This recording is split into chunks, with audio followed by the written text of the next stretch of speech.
Welcome to our deep dive. This time is into the 75th British Academy Film Awards. Yeah. The BAFTAs, everybody, you know them, you love them. And today we're going behind the scenes using the official Wikipedia page and some really insightful articles that we found to try to unpack what made this year's awards so unique. Buckle up. Yeah. It was a wild ride. It really was. Yeah.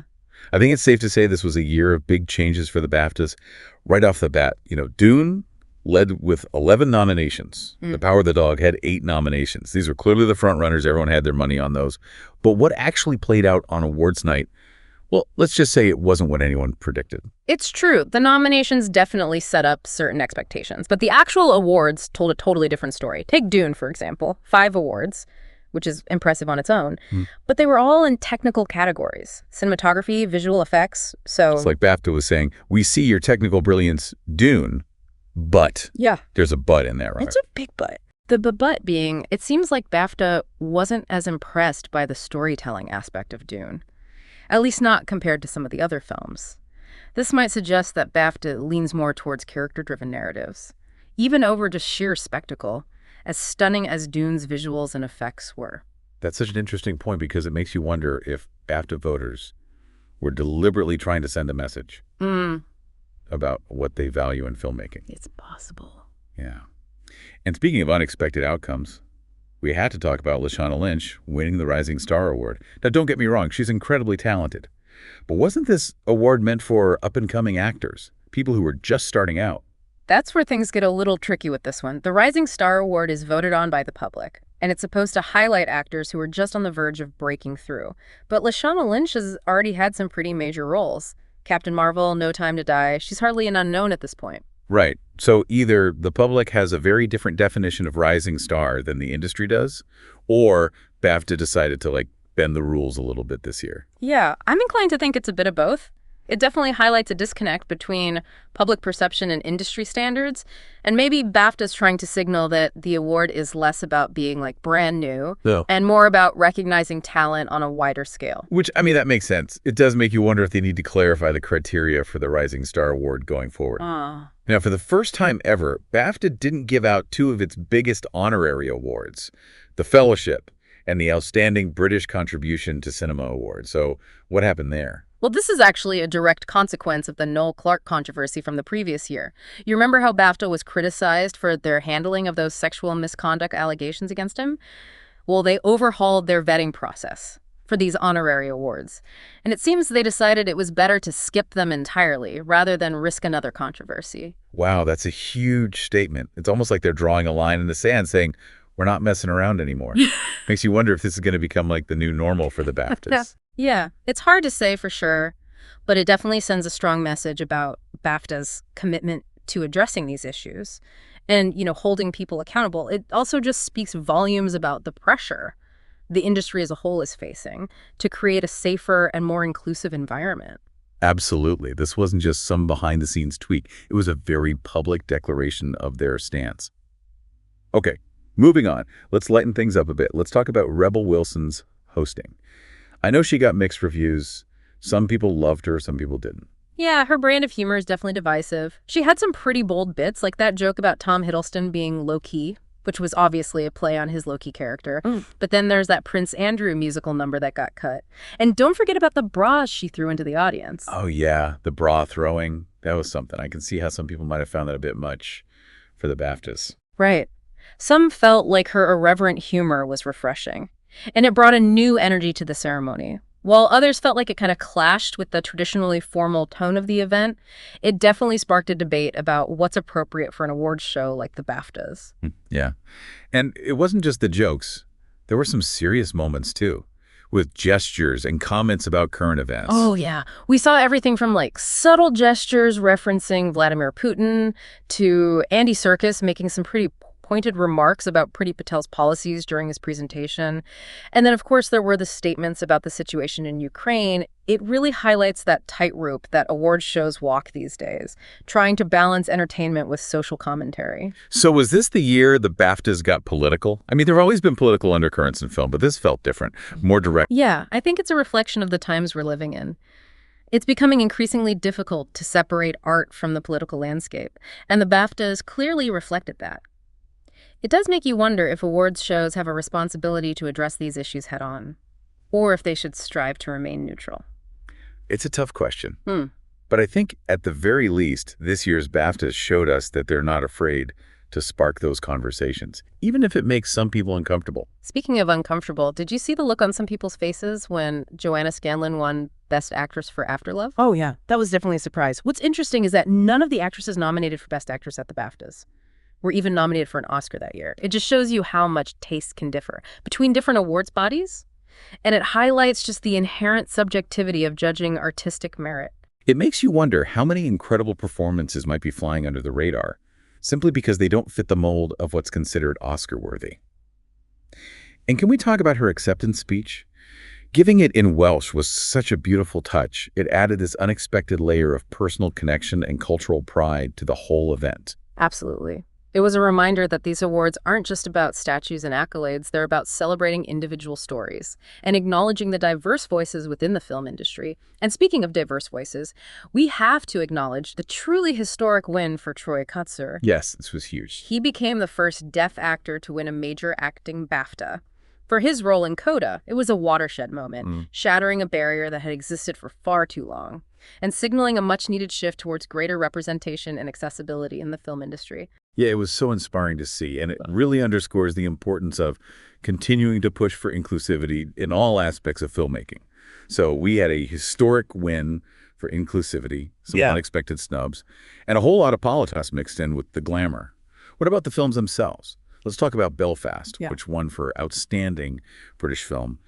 Given the film's subject matter and the ongoing debate around British identity, this could have been controversial, couldn't it? It certainly had the potential to be, especially with all the complexities surrounding Brexit and the questions it raised about what it means to be British. But the film's quality combined with maybe weaker field of contenders in that specific category seemed to make it a less contentious choice. It suggests that BAFTA voters were able to appreciate the film on its own merits, without getting too bogged down in the political debates. So Belfast managed to navigate those choppy waters and come out on top. But I have to admit, I'm still a little puzzled by Dune. It racked up awards, but not in the categories that you'd expect.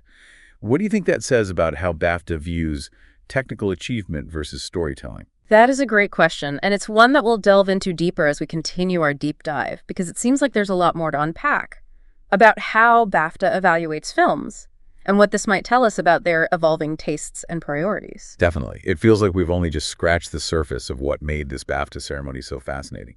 Stay with us as we continue our deep dive into the 75th British Academy Film Awards. We'll be right back. We're diving right back in. No breaks here. In the next part, we'll be taking a closer look at some of the other memorable moments from the ceremony, including the in memoriam segment, the red carpet fashion, and some of the awards that might have flown under the radar. We'll also be exploring some interesting statistics and trivia that reveal a lot about the history and evolution of the BAFTAs themselves. It's going to be a wild ride, so buckle up and get ready for more behind-the-scenes insights into one of the biggest nights in British cinema. All right, so let's shift gears a bit and talk about some of the other memorable moments from the 75th BAFTAs. Yes, because it wasn't all just awards and controversies. There were some really touching and entertaining moments, too. Oh, absolutely. One that really stood out for me was the in memoriam segment. It was particularly poignant this year, set to Stephen Sondheim's Send in the Clowns. Oh, wow. That's a great choice. Such a bittersweet song, you know. Beautiful but melancholic. Really captures that feeling of loss and reflection. Exactly, and it's especially fitting, considering Sondheim himself was included in the montage, alongside a whole array of individuals who had contributed to the world of film in so many different ways. It's always a reminder that the film industry is about so much more than just the actors we see on screen. There's this whole army of talented people behind the scenes who make the magic happen. Right, and the montage really highlighted that, featuring everyone from directors and composers to cinematographers, editors, even the unsung heroes of the crew. Speaking of unsung heroes, can we talk about the fashion? Because, let's be real, the BAFTA's red carpet is always a feast for the eyes. Oh, absolutely, and this year was no exception. Lashana Lynch, for example, looked absolutely stunning in a Prada gown that was clearly a tribute to Black Hollywood legends. I loved that. It was such a powerful statement, and she looked incredible. And we can't forget Dame Shirley Bassey opening the ceremony with Diamonds Are Forever. I mean, talk about iconic. That was a brilliant choice. Bassey's voice and stage presence just command attention. It set the tone perfectly. glamorous, celebratory, and with that touch of classic Hollywood that the BAFTAs are known for. It's amazing how certain songs become so intertwined with movies. Just hearing a few notes can transport you right back to that cinematic world. Exactly. And in a way, the BAFTAs themselves serve a similar purpose, preserving and celebrating these moments in film history. Speaking of memorable moments, did you see Emilia Jones's performance of Both Sides Now? Yeah. The song from Coda?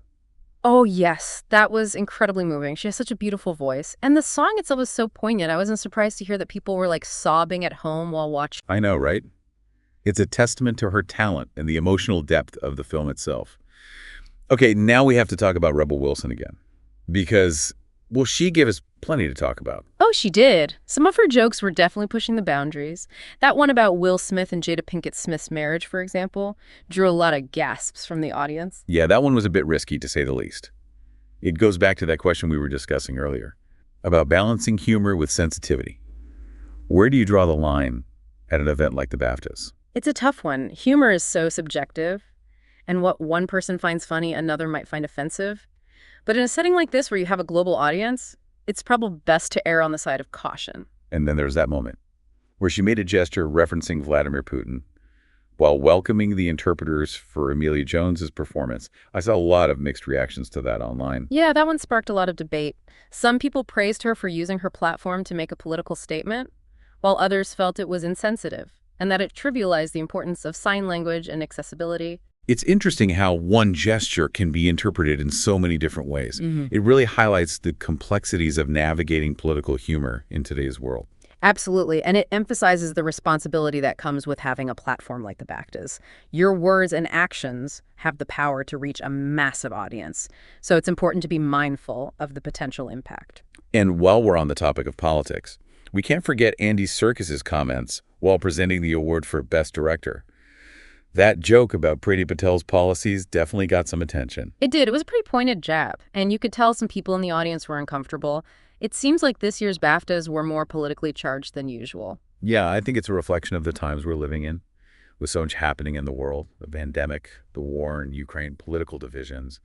It's hard to escape those issues, even in a setting like the BAFTAs. It raises the question of whether awards shows should try to remain neutral or embrace their potential as platforms for social commentary.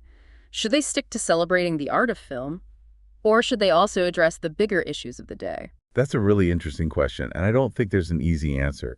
It's a delicate balance. Exactly, and it's a balance that the BAFTAs and other awards shows will likely continue to grapple with in the years to come. Well, I think we've covered a lot of ground here, from Yes. the poignant to the controversial and everything in between. But we haven't even touched on some of the other awards that were given out, or some of the fascinating statistics that came out of the ceremony. Right, we have so much more to explore. For example, did you know that none of the actresses nominated for Best Actress at the BAFTAs were even nominated for an Oscar that year? Really? That's wild. It really shows how different the tastes of the two awards bodies can be. It does, and it also makes you wonder if there's a certain type of performance that tends to get recognized by the Oscars, while other equally deserving performances might be overlooked. It's like there's this whole other world of brilliant films and performances out there that we might not even know about if we only focus on the Oscars.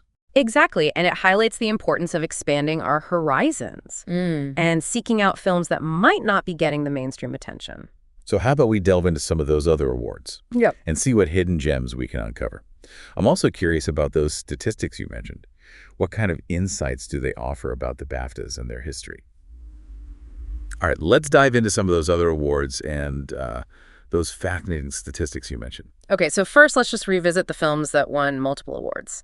Dune, as we discussed, won 5, but all in the technical categories. Right, like Best Cinematography and Best Special Visual Effects. It's clear that they were wowed by the visuals, but maybe not so much by the story itself. Yeah, that seems to be the case. Dune is visually stunning, no doubt, but those technical achievements didn't translate into wins for Best Film or Best Director. So spectacle isn't everything, at least not for BAFTA.